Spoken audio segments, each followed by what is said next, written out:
నీలోనే ఆనందం నా దేవా, నీలోనే నాకు జీవం. నీలోనే ఆనందం నా దేవా, నీలోనే నాకు జీవం. నిన్న నేడు నిరంతరం మారని దేవా, నిన్న నేడు నిరంతరం మారని దేవా.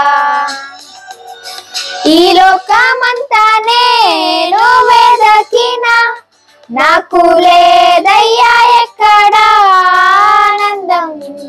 నీ సన్నిధిలో ఒక్క క్షణం గడిపిన నా హృదయం పొంగెను. ఈ లోకమంతా నేను వెదకిన నాకు లేదయ్యా ఎక్కడ ఆనందం. నీ సన్నిధిలో ఒక్క క్షణం గడిపిన నా హృదయం పొంగెను, నా హృదయం పొంగెను.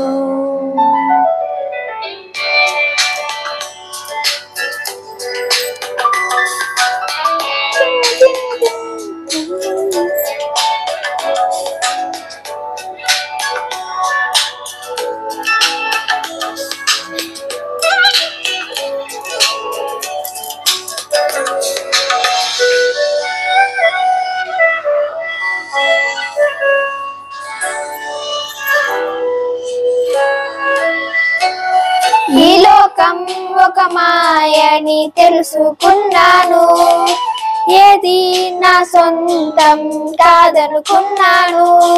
ఈ లోకం ఒక మాయని తెలుసుకున్నాను, ఏది నా సొంతం కాదనుకున్నాను. తప్పిపోయిన కుమారుని నేనైతే నా కొరకై నిరీక్షించే తండ్రి నా యేసు. తప్పిపోయిన కుమారుని నేనైతే నా కొరకై నిరీక్షించే తండ్రి నా యేసు. ఈ లోకమంతా నేను వెదకిన నాకు లేదయ్యా ఎక్కడ ఆనందం. నీ సన్నిధిలో ఒక్క క్షణం గడిపిన నా హృదయం పొంగెను, నా హృదయం పొంగెను.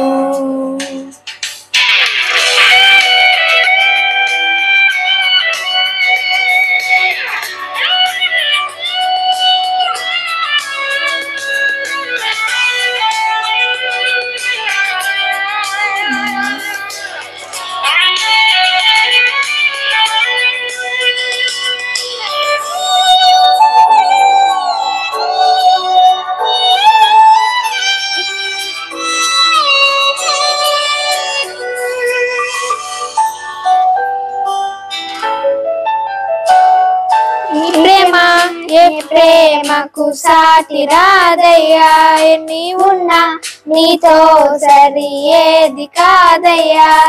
ఏ ప్రేమ నీ ప్రేమకు సాటి రాదయ్యా, ఎన్ని ఉన్నా నీతో సరి ఏది కాదయ్యా. నన్ను మరువని ప్రేమ నీదయ్యా, నన్ను మార్చుకున్న ప్రేమ నీదేసయ్యా. నన్ను మరువని ప్రేమ నీదయ్యా, నన్ను మార్చుకున్న ప్రేమ నీదేసయ్యా. లోనే ఆనందం నా దేవా, నీలోనే నాకు జీవం. మీలోనే ఆనందం నా దేవా.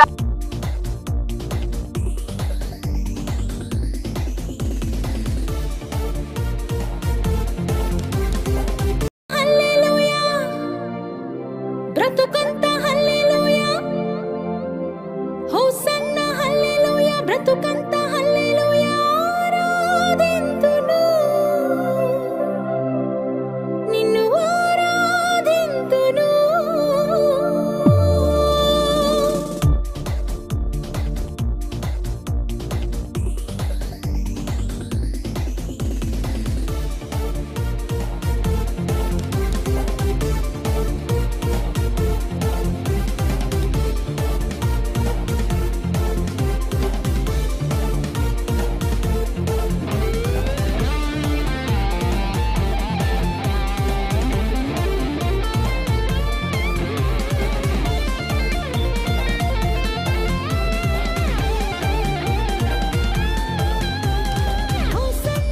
ఈరోజు మనము మట్టల ఆదివారము జరుపుకుంటున్నాం.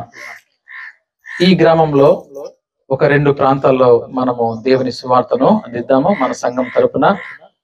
ఈ సమయంలో మనము వెళ్ళక ముందు ప్రార్థన చేసుకుందాం. అందరూ కళ్ళు మూసుకోండి, ప్రార్థన చేసుకుందాం. పరిశుద్ధుడా, మీకు స్తోత్రం నాయన. ఈ రోజు తండ్రి ఎంతో శ్రేష్టమైన రోజు ప్రభా. ప్రపంచమంతా కూడా ఈ రోజు ఈ యొక్క పామ్ సండేలో మేము అందరం కూడా ఉంటుండగా సహాయం దయచేయండి. మేము గ్రామంలోకి వెళ్తున్నాం, సువార్తను ప్రకటిస్తూ ఉండగా సహాయం దయచేయండి. మీరు వారితో మాట్లాడండి. ప్రాముఖ్యంగా ఈ యొక్క గ్రామాన్ని మీరు దీవించండి. ఈ యొక్క మట్టల ఆదివారం రోజున ప్రభా ఈ గ్రామ సువార్తను మీరు దీవించి ఈ గ్రామం చుట్టూ మీ కంచె వేసి కాపాడి ప్రతి కుటుంబ పక్షాన మీరు వ్యాజ్యమాడి ప్రతి ఒక్క కుటుంబంలో రక్షణ భాగ్యం మీరు దయచేయమని, ప్రాముఖ్యంగా మా సంఘాన్ని మీరు దీవించిన ఆయన తండ్రి, మా సంఘంలో ప్రతి కుటుంబ పక్షాన తండ్రి మీరుండి మీ కృప కనికరం వారితో ఉంచమని యేసు క్రీస్తు నామంలో అడిగి వేడుకుంటున్నాను తండ్రి, ఆమేన్. హల్లెలూయా. బ్రతుకంతా హల్లెలూయా, హోసన్నా హల్లెలూయా, బ్రతుకంతా హల్లెలూయా, ఆరాధింతును నిన్ను ఆరాధింతును.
దేవునికి స్తోత్రం.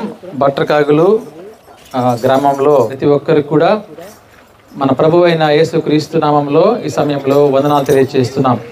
ప్రపంచం అంతా కూడా ఈరోజు ఈ యొక్క దినాన్ని జరుపుకుంటూ ఉంది.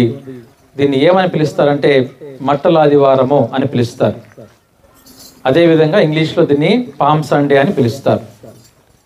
ఈ యొక్క రోజు యొక్క ప్రాముఖ్యత ఏంటంటే యేసుక్రీస్తు వారు శిలువ మరణానికి వెళ్ళక ముందు ఒక వారము ముందు రోజున ఇది జరుపుకుంటూ ఉంటారు. దానికి గల కారణము ఏంటంటే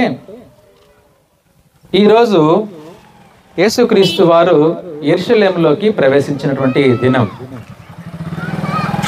యేసయ్య అనేక సార్లు యెరూషలేములోకి ప్రవేశించాడు, కానీ ఈరోజు చాలా ప్రాముఖ్యత సంతరించుకుంది. ఆయన యెరూషలేములోకి వస్తున్నప్పుడు అనేక మంది కూడా ఆయనకు తమ వస్త్రాలను పరుస్తూ, అదేవిధంగా ఖర్జూరపు మట్టలను పరుస్తూ ఆయన ఆహ్వానించారు. ఖర్జూరపు మట్టలు దానికి సాదృశ్యం ఏంటంటే విజయముకి సంకేతంగా ఖర్జూరపు మట్టలు ఉన్నట్టుగా మనం చూస్తున్నాం. కనుక మనం చూసినప్పుడు కూడా పాత నిబంధన గ్రంథంలో కూడా ఒక రాజుకి పట్టాభిషేకం చేస్తున్నప్పుడు ఆ ఖర్జూరపు మట్టలు వేసి ఆహ్వానించినట్టుగా మనం చూస్తాం. కనుక ఆ యొక్క యెరూషలేము ప్రాంతం వారందరూ కూడా జయోత్సాహాల మధ్య ఆయన ఆహ్వానిస్తూ తమ విలువైనటువంటి వస్త్రాలను ఆయన కింద పరుస్తూ ఆయనకి ఎటువంటి మట్టి అంటకుండా ఆయన్ని ప్రేమతో ఆహ్వానించారు. కనుక వాళ్ళందరూ కూడా ఆ ప్రాంతమంతా కూడా ఆయన్ని రాజుగా అంగీకరించారు, రాజుగా స్వీకరించారు. అందునిమిత్తమే వాళ్ళు ప్రేమించి వారు జయము జయము అంటూ పాటలు పాడుతూ దేవుణ్ణి స్తుతిస్తూ గణపరుస్తూ ఆ రోజున జరిగింది. కనుక ప్రభునందు ప్రియమైనటువంటి దేవుడు మీ కుటుంబాలను దీవిస్తున్నాడు, ప్రేమిస్తున్నాడు. ఈరోజు ఇక్కడ సువార్త అందిస్తున్నాము. దానికి కారణం ఏంటంటే ఈ ప్రాంతాన్ని ఆయన ఏర్పాటు చేసుకున్నాడు. కాబట్టి మీరు ఈ విషయాన్ని గ్రహించి యేసుక్రీస్తు వారు మన కొరకు ఆయన ఈ లోకంలో జన్మించాడు, మన కొరకు ఆయన సిలువలో మరణించాడు. కనుక ఆయన రక్తము వలన మనకి ఈ రోజున పాపాన్ని క్షమించాడు. మన పాపాలు కడగబడ్డాయి. కనుక ఆయన రక్తపు విలువను తెలుసుకొని ఈరోజు మనందరం కూడా ఆయన వైపు తిరిగి చూడాలని నేను కోరుకుంటూ ఈ కొద్ది మాటలు ముగిస్తున్నాం. దేవుడి కాలనీని దీవించును గాక. ఆమేన్. ప్రార్థన చేసుకుందాం. ఈ యొక్క కాలనీ గురించి, ఈ కాలనీ ఉన్నటువంటి ప్రతి ఒక్కరు కూడా దేవుని యందు విశ్వాసం ఉంచాలని, ప్రతి ఒక్కరూ వారు చేస్తున్నటువంటి పని పాటలను దేవుడు దీవించాలని మనము ఈ సమయంలో ఈ కాలనీ గురించి ప్రార్థన చేద్దాం. మన మధ్యలో ఈ కాలనీ గురించి మాధవి గారు ప్రార్థన చేస్తారు. స్తోత్రం స్తోత్రం దేవా, దయగలిగిన నా తండ్రి, కృప కలిగిన దేవా, నీ నామానికే వందనాలు, స్తుతులు, స్తోత్రం ప్రభా నాయన. అయ్యా ఈ ఉదయకాల సమయంలో నా ప్రభా నాయన, ఆయన ఈ కాలనీని ప్రేమించి ప్రభా నాయన ఇక్కడికి వచ్చి నీ బంగారమైన మాటలు ప్రభా నువ్వు మాట్లాడిన విధాన్ని బట్టి వందనాలు, స్తోత్రం నాయన. నువ్వు ఎందు నిమిత్తం నాయన ఇక్కడికి వచ్చి ఉన్నావో, ఈ లోకానికి వచ్చి ఉన్నావో వివరించిన దేవా నీకే వందనాలు, స్తుతులు, స్తోత్రం నాయన. మీ దాసులు చేరినాయన నువ్వు నాయన మాట్లాడి ఉండగా నా తండ్రి మీరే ముందుండి నాయన సహాయం దయచేసినందుకు మీకే వందనాలు, స్తోత్రం నాయన. ప్రభా నీ బిడ్డలు విని నాయన రక్షించబడే భాగ్యాన్ని నీ బిడ్డలకు సహాయం దయచేయమని, విని మర్చిపోక నాయన హృదయంలో భద్రపరిచిన శక్తిని కూడా సహాయం దయచేయమని, నాయన జరిగిన సువార్తను కూడా మీరే జ్ఞాపకం చేసుకోమని యేసుక్రీస్తు బతిలాడు గోచారి వేడుకుంటున్నాము తండ్రి. ఆమేన్. ఆమేన్. హల్లెలూయా. హల్లెలూయా. స్తోత్ర గీతములు పాడి జయము జయము హోసన్నా, స్తోత్ర గీతములు పాడి ఆరాధింతును, నిన్ను ఆరాధింతును,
ప్రభునందు ప్రియమైన బట్టర్ కాగోళ్ళు గ్రామస్తులారా, మీ అందరికీ మన ప్రభువైన యేసుక్రీస్తు నామములో తెలుగు బాప్టిస్ట్ చర్చ్ తరపున వందనాలు తెలియజేస్తున్నాం. ఈరోజు ప్రపంచమంతా కూడా ఈ యొక్క మట్టల ఆదివారం జరుపుకుంటూ ఉంది. మీరు చూస్తున్నారు, మా చేతుల్లో, అందరి చేతుల్లో కూడా చక్కగా ఈత చెట్లు మట్టలు ఉన్నాయి. అందుకు చక్కగా అలంకరించి తీసుకొని వచ్చినారు. దానికి కారణము, ఆ రోజుల్లో యేసుక్రీస్తు వారి లోకంలో ఉన్నప్పుడు ఆయన యొక్క జయాన్ని, ఆయన యొక్క విజయాన్ని మేమందరం కూడా ఈరోజు ఈ సువార్తగా మేము ప్రకటిస్తూ ఉన్నాం. ఈ సమయంలో మీ ప్రాంతంలో కొన్ని నిమిషాలు దేవుని వాక్యాన్ని అందించబడుతూ ఉండగా, ఎవరైతే ఈ మైక్ ద్వారా వింటున్నారో వారు శ్రద్ధగా వినాల్సిందిగా. ఈ యొక్క వాక్యం అయిపోయిన తర్వాత మీ యొక్క ప్రాంతం గురించి ప్రార్థన చేస్తామో, ఆ ప్రార్థనా సమయంలో మీరు కూడా కళ్ళు మూసుకొని ఏకీభవించాల్సిందిగా ప్రేమతో మనవి చేస్తూ ఈ సమయాన్ని మన మధ్యలో మౌనిక గారు కొన్ని నిమిషాలు దేవుని వాక్యాన్ని అందించాల్సిందిగా మనవి చేస్తున్నాం. ప్రభువునందు ప్రియమైనటువంటి గ్రామస్తులారా, మీ అందరికీ యేసుక్రీస్తు వారి యొక్క నామంలో వందనాలు చెల్లించుకుంటున్నాము. ఈ దినము ప్రత్యేకత ఏంటంటే, యేసుక్రీస్తు ప్రభువారు ఈ లోకంలో జీవించినప్పుడు ఆయన సిలువకు చేర్చడానికి ముందుగా విజయోత్సాహముతో ఆయన యెరూషలేమునకు వచ్చినటువంటి సందర్భమును పురస్కరించుకొని ఈ దినం పామ్ సండేగా మేము ఆచరిస్తూ ఉన్నాము. ఈ దినం నేను మీకు చెప్పేది అంటే, యేసయ్య గురించి కొన్ని మాటలు చెప్దామని ఆశపడుతూ ఉన్నాము. పరిశుద్ధ గ్రంథంలో మనం చూసినప్పుడు దేవుడు లోకమును ఎంతో ప్రేమించెను అని మనకు కనిపిస్తా ఉంది. లోకం అంటే మనుషులు అనగా అందరినీ, దేవునికి ఎవరు గొప్పవాళ్ళని లేదు, పేదవాళ్ళని లేదు, చెడ్డవాళ్ళని లేదు, అందగత్తెలను లేదు, అందం లేని వాళ్ళని లేదు. ఆయన అందరినీ ఎంతో ప్రేమిస్తున్నాడంటే, ఎంత ప్రేమిస్తున్నాడంటే చాలా ప్రేమిస్తున్నాడు ఆయన. ఒకవేళ నీ స్థితి ఈ రోజు ఏ విధంగా ఉందో, నీకెవరు లేరేమో, నిన్ను పట్టించుకునే వాళ్ళు లేరని నువ్వు బాధపడుతున్నావేమో, అనారోగ్యం నిన్ను పీడిస్తూ ఉందేమో, ఒకవేళ నువ్వు అన్ని ఉన్నప్పటికి కూడా, అన్ని ఉన్నాయి, నీకు డబ్బు ఉంది, అన్ని ఉన్నాయి, కానీ నీకు మనశ్శాంతి లేదేమో, నీ మనసులో ఏదో బాధ, ఏదో ఇబ్బందితో నువ్వు బాధపడుతున్నావేమో, ఆ స్థితిని గురించి దేవుడు మనల్ని జ్ఞాపకం చేసుకొని ఆయన మొదటగా మనల్ని ప్రేమించాడు. ఎట్లా ప్రేమించాడంటే, ఎంతో ప్రేమించనంట. దేవుడు లోకమును ఎంతో ప్రేమించెను కాగా ఆయన తన అద్వితీయ కుమారునిగా పుట్టిన వాని యందు విశ్వాసముంచు ప్రతి వాడును నశింపక నిత్య జీవం పొందినట్లు ఆయన అనుగ్రహించెను అని చెప్పి మనకు వ్రాయబడి ఉన్నది. అంటే మనల్ని ప్రేమించి యేసుక్రీస్తు ప్రభువారు మనల్ని విడుదల చేయడం కోసమంట ఆయన కుమారుణ్ణి లోకానికి పంపించాడంట. యేసుక్రీస్తు వారి రూపంలో ఆయన కుమారుణ్ణి లోకానికి పంపించడం ద్వారా, ఆయన కలువరి సిలువలో చేసినటువంటి త్యాగం ద్వారా మన యేసుక్రీస్తు ప్రభువారు ఆయన ఈ లోకానికి వచ్చి ఆయన రక్తాన్ని చిందించడం ద్వారా, కలువరి సిలువలో ఆయన రక్తాన్ని చిందించడం ద్వారా ఆయన మనకు రక్షణ దయచేస్తున్నారు. ఈ దినం మీరు ఏమి చేయాల్సిన అవసరం లేదు. నాయనా యేసుక్రీస్తు ప్రభువా, మీరు నేను పాపినయ్యా, నా హృదయం బాగలేదు, నేను ఎంతో దిగులుతో ఉన్నాను, బాధతో ఉన్నాను, నాకు మనశ్శాంతి లేదు, నీవు దేవుడు అంట, ఒకసారి నా హృదయంలోకి రానాయనా, నీ రక్తంతో నన్ను కడుగు ప్రభువా అని మీరు అడిగినట్లయితే ఆయన మన హృదయంలో రావడానికి సిద్ధంగా ఉన్నాడు. అదేవిధంగా మనల్ని రక్షించడానికి ఆయన సిద్ధంగా ఉన్నాడు. కాబట్టి రక్తము చిందించకుండా పాపక్షమాపణ జరగదు. ఆయన చిందించిన రక్తం ద్వారా మనకు రక్షణ, పాపక్షమాపణ. ఎందుకంటే మేము ఒక పండును గురించి రుచి చూచింటే మనం ఏం చెప్తాము, పలానా దగ్గర ఆ పండు కొన్నాము, చాలా బాగుంది, మామిడి పండు అక్కడ కొనండి అని చెప్తాం కదా. అదే విధంగా మేము ఒక రుచి చూచి ఉన్నాము. ఏమి రుచి చూచి ఉన్నామంటే, మేము దేవుని యందు సంతోషాన్ని మేము రుచి చూచి ఉన్నాము. దాన్ని మీకు తెలియచేయాలనేటువంటి ఉద్దేశంతో ఈ దినము ప్రయాసతో మీ మధ్యకు వచ్చి ఉన్నాము. కనుక మీరు ఏ పరిస్థితిలో ఉన్నప్పటికీ మీరు యేసుక్రీస్తు ప్రభువారిని నిజ రక్షకుడిగా అంగీకరించినట్లయితే ఆయన కార్చిన రక్తం ద్వారా మీకు విడుదల వస్తుంది, మీకు మనశ్శాంతి వస్తుంది. ఒకసారి యేసయ్య నామములో మీరు ప్రార్థన చేసినట్లయితే ఆయన మీకు మనశ్శాంతిని ఇస్తాడు, మీకు రక్షణ దయచేస్తాడు. మేము ప్రకటిస్తున్నటువంటి యేసుక్రీస్తు ప్రభువారు 2000 సంవత్సరాల క్రితం ఈ లోకానికి వచ్చి ఆయన ప్రాణాన్ని చిందించడం ద్వారా మనకి రక్షణ దయచేశాడు. అంతమారు చనిపోయిన తర్వాత స్వర్గం ఉంది, నరకం ఉంది. స్వర్గానికి వెళ్ళాలంటే యేసు రక్తము ప్రతి పాపము నుండి మనల్ని పవిత్రులుగా చేయనని పరిశుద్ధ గ్రంథం తెలియజేస్తుంది. యేసుక్రీస్తు వారిని నమ్ముకుంటే, అద్వితీయ కుమారుడిగా పుట్టిన వారి యందు విశ్వాసించి వారికి ఏమిస్తాడంట, నిత్య జీవం ఇస్తాడంట. కాబట్టి మనము చనిపోయినప్పటికి కూడా స్వర్గం చేరాలంటే ఎవరిని నమ్ముకోవాలంటే, యేసుక్రీస్తు ప్రభు వారిని నమ్ముకున్నామంటే మనకు స్వర్గానికి మనము ఖచ్చితంగా వెళ్ళగలము. ఈ మాటలు మిమ్మల్ని మిమ్మల్ని దీవించిన గాక. మీ అందరి కోసం మేము ప్రార్థన చేస్తాము. మీ స్థితి ఏదైనప్పటికీ మీరు యేసుక్రీస్తు ప్రభువారిని మీ హృదయంలో ఒకసారి, నాయనా నువ్వు దేవుడు వంటయ్యా, ఒకసారి నా స్థితిని నువ్వు గమనించినైనా, నాకున్న బాధలు నువ్వు తీసివేనైనా మీరు ప్రార్థన చేసినట్లయితే ఆయన మీకు మంచి నెమ్మదిని దయచేస్తాడు. ముఖ్యంగా మీకు మనశ్శాంతినైనా దయచేసే దేవుడు. అట్టి కృప మీ అందరికి దేవుడు అనుగ్రహించును గాక. ఆమేన్. చక్కని వాక్య భాగాన్ని మనము విన్నాము. ఈ సమయంలో ఈ వాక్య ఫలింపు కొరకు మన మధ్యలో లలితమ్మ గారు ప్రార్థన చేస్తారు. పరిశుద్ధుడా పరిశుద్ధుడా పరిశుద్ధుడా, ప్రేమ కలిగిన తండ్రి, గొప్ప దేవుడా, నీ కొందనాలయ్యా, స్తోత్రాలయ్యా.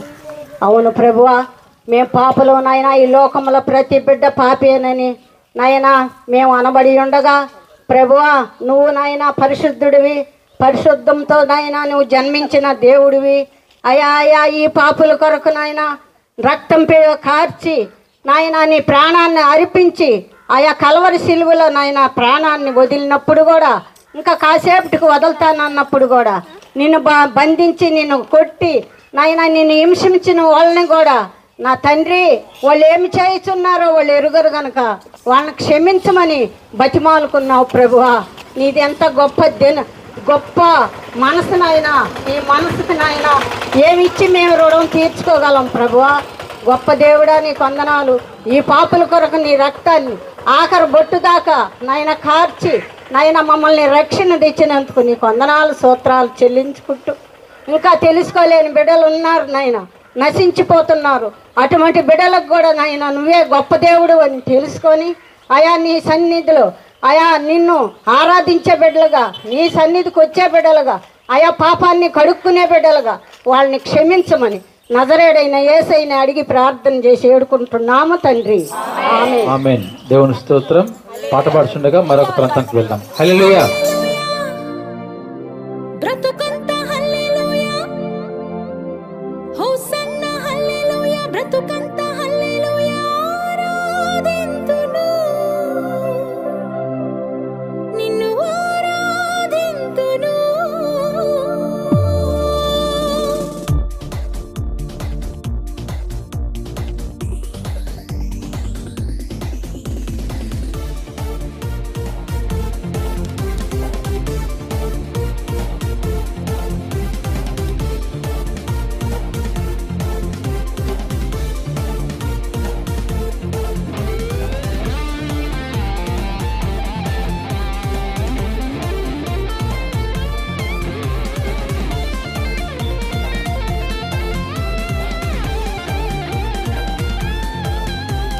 హోసన్నా హల్లెలూయా, బ్రతుకంత హల్లెలూయా, ఆరాధింతును నిన్ను ఆరాధింతును, ఆరాధింతును నిన్ను ఆరాధింతును. జయము జయము హోసన్నా, స్తోత్ర గీతములు పాడి, జయము జయము హోసన్నా, స్తోత్ర గీతములు పాడి, ఆరాధింతును నిన్ను ఆరాధింతును,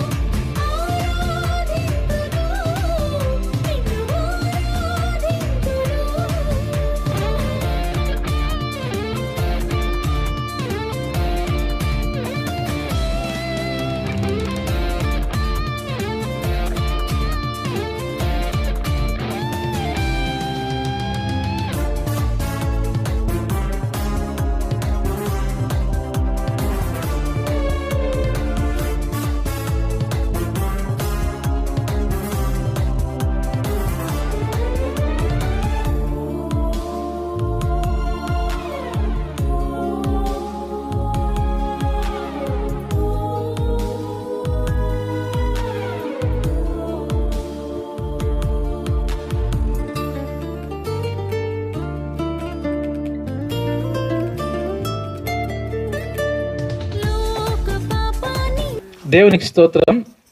ఈ సమయంలో కొన్ని మాటలు ఇక్కడ మనం ధ్యానించుకుందాం. యేసుక్రీస్తు వారు యెరూషలేముకి ప్రవేశిస్తున్నప్పుడు ఆ సమయంలో ప్రతి ఒక్కరు కూడా వాళ్ళ యొక్క వస్త్రాలు పరుస్తూ ఆయన ఆహ్వానించారు. అయితే ఆయన ఒక మాట చెప్పాడు. ఏం చెప్పాడంటే, అక్కడ ఒక గాడిద కట్టబడి ఉంది, విప్పండి అని చెప్పాడు. ఆ గాడిదను విప్పుకొని రండి. అడిగితే ఏం చెప్తున్నారు, ఇది యేసయ్యకి కావాలా అని చెప్పాడు. కాబట్టి ఆ గాడిదకు విలువ లేదు. ఆ రోజుల్లో దేవుని వాక్య ప్రకారంగా మనం గమనించినప్పుడు గాడిదకు విలువ లేదు. కానీ దేవుడికి ఎవరు కావాలా? ఆ గాడిదే కావాలా. అంటే ఈ లోకమంతా ఆ గాడిదను ద్వేషిస్తుంది, కానీ దేవుడు ఆ గాడిద, ఆ జంతువును ప్రేమిస్తున్నాడు. అలాగే ఈ రోజున మనల్ని కూడా ఆయన ప్రేమిస్తున్నాడు. మనందరం పాపులమే, మనం పాపంలో జన్మించాం. అయినప్పటికీ ఆయనకు మనం కావాలి. ఆయన మనల్ని ప్రేమిస్తున్నాడు. కాబట్టి గమనించినప్పుడు ఆయన అంటున్నాడు, ఆ యొక్క గాడిద కట్టులు విప్పి దాన్ని తీసుకురమ్మంటాడు. మనం చూసినప్పుడు ఆ కట్టులు ఏమైతే ఉన్నాయో, ఆ తాళ్ళు ఏమైతే ఉన్నాయో, అవి పాపానికి సాదృశ్యంగా ఉన్నాయి. వాటిని విప్పాలి అంటే మన జీవితంలో మనం కూడా వాటిని విడిచిపెట్టాలి. ఎప్పుడైతే మనం విడిచిపెడతామో మనలోనికి ఆయన ప్రవేశిస్తే ఆ విలువ చాలా గొప్పగా ఉంటుందనేది మనం గ్రహించాలి. ఎప్పుడైతే ఆ గాడిద మీద ఆయన ఎక్కి కూర్చున్నాడో వెంటనే ఆ గాడిదకి ఏమొచ్చిందండి? విలువ వచ్చింది. అప్పుడు దాకా ఆ గాడిదని ఎవరు పట్టించుకోవాలా. అయితే ఎప్పుడైతే ఆ గాడిద తేబడిందో వెంటనే వాళ్ళు ఆ గాడిద కాళ్ళకు మట్టి కాకుండా బట్టలు పరిచారు, వాళ్ళ యొక్క వస్త్రాలు పరిచారు, తర్వాత ఆ మట్టలు కూడా పరిచారు, ఖర్జూరపు మట్టలు. ఆ రోజుల్లో ఖర్జూరపు మట్టలు పరిచారు. కానీ ఇప్పుడు మనకు ఖర్జూరపు మట్టలు లేవు కాబట్టి మనం ఏం పెట్టుకున్నాం చేతిలో? ఈత మట్టలు. కాబట్టి ఇవి కూడా విజయానికి సాదృశ్యము. ఈరోజు మనందరం కూడా విజయంతో ఆయన విజయాన్ని మనం ఈ రోజున పురస్కరించుకుంటూ ముందుకు వెళ్తున్నాం. ఎందులో విజయం అంటే ఆయన జీవించినటువంటి జీవితంలో ఆయన విజయాన్ని సాధించాడు. ఎందుకంటే ఆయన ఎక్కడ కూడా పాపము లేకుండా జీవించాడు. అదే విజయం. ఈ రోజుల్లో మనం జీవించగలుగుతామా? మందిరానికి వస్తావు, బయటికి వెళ్తే మళ్ళీ మారిపోతావు. పాస్టర్ గారి ముందేమో భక్తిగా ఉంటావు, తర్వాత బయటికి వెళ్తే మామూలు మాటలే. కానీ అలా లేదు ఇక్కడ. మనము పూర్తిగా వాటిని విడిచిపెట్టాలి. అప్పుడు దేవుడు మనలోనికి ప్రవేశిస్తాడు. అప్పుడు మనకు ఏమొస్తుంది తెలుసా? మన జీవితానికి విలువ వస్తుంది. కనుక యేసుక్రీస్తు వారు ఈ లోకానికి వచ్చినప్పుడు ఆయన 33.5 సంవత్సరం ఈ లోకంలో జీవించినప్పుడు, 3.5 సంవత్సరం ఆయన సువార్త ప్రకటించినప్పుడు అనేక మందిని కూడా ఆయన స్వస్థపరిచాడు. ఎన్నో అద్భుత కార్యాలు ఆయన చేశాడు. ఆయన చెప్తున్నాడు, మీ పాపాన్ని మీరు విడిచిపెట్టండి, మీరు దేవుని నమ్ముకోండి అని చెప్తున్నాడు. దేవుడి కొద్ది మాటలు మన హృదయంలో భద్రపరిచి దీవించును గాక. ఆమేన్.